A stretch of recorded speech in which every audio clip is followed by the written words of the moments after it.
Hey, and good morning. This video is a quick little video on what to do if you feel like your information has been compromised online as part of maybe a cybersecurity breach at a website, a firm, a club, some association that you belong to. You'll likely get an email, something like the one here on the screen, indicating that the organization that you're associated with or have chosen to join, if it's a website, has had a breach of some kind, and it's likely related to cybersecurity. There's a high likelihood that some of your data has been compromised. Could be meaningless. It could be first name, last name, your email address, which is typically publicly available. But it could also be your password used to log into that website.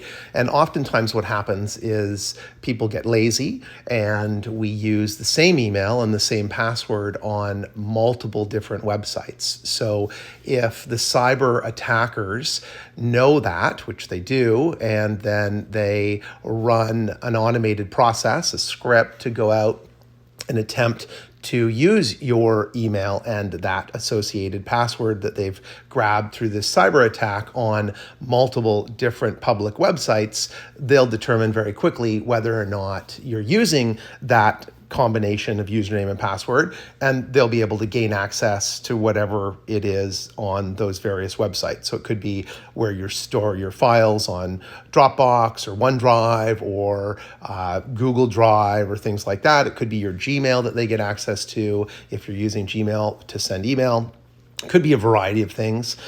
Less likely to be a concern around financial information like banking, and even some call them software companies like Microsoft. They allow for, doesn't mean that you're required all the time, but most allow and require you to use two-factor authentication. So if you have a username and password, an email and password that's the same, but when you log on, you receive a text message and you have to enter the code from that text message into the provider's website for further two-step authentication, then that is a two-factor authentication mechanism, and you're much safer on those sites. But on sites where there isn't two-factor or where you haven't enabled two-factor authentication, if you get an email identifying that a cyber attack has occurred and your information has been compromised, it's probably a really good idea to go back and change your password. Now, you could change it and use the same one, which isn't recommended, but it is easy to remember.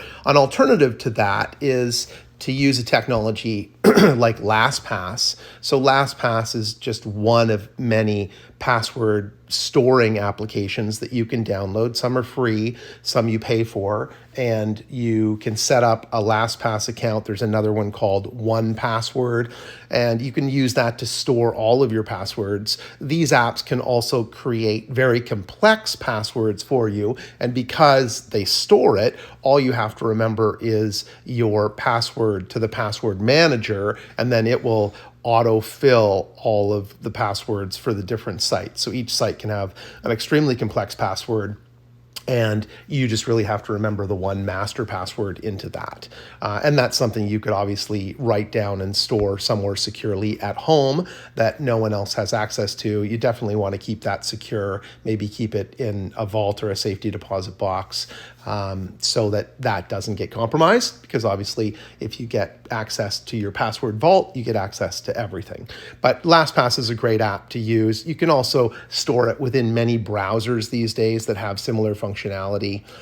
Things to remember, though, about passwords is think of passphrases as opposed to passwords. So, for example, you could use any one of these three: I love golf, $, or Phil is great, IGC, or more birdies if you're a golfer. These phrases accomplish a couple of things. They contain more than 8 characters, which is important because 8 characters is pretty much a minimum in terms of an industry standard for password strength. They contain a mix of upper and lower case characters, alphabetic characters. They also include special characters and They don't include any of your own names, birthdays, or anything specific to you that the perpetrator of the cyber attack may have been able to gather. So, for example, if your association, your website was compromised, you might have your address in there, so you wouldn't want to use your address. It might have your kids' names if your kids are involved, so you don't want to use their names. Could have your spouse's name. So you want to avoid those common elements, and as well, phone number, you wouldn't want to use that because that would be where they would text the information to in the form of a two-factor authentication. So don't use that, but come up with something that you like. Maybe it's your dog's name and walking your dog, but create a passphrase over a password, and that will make things much, much more secure.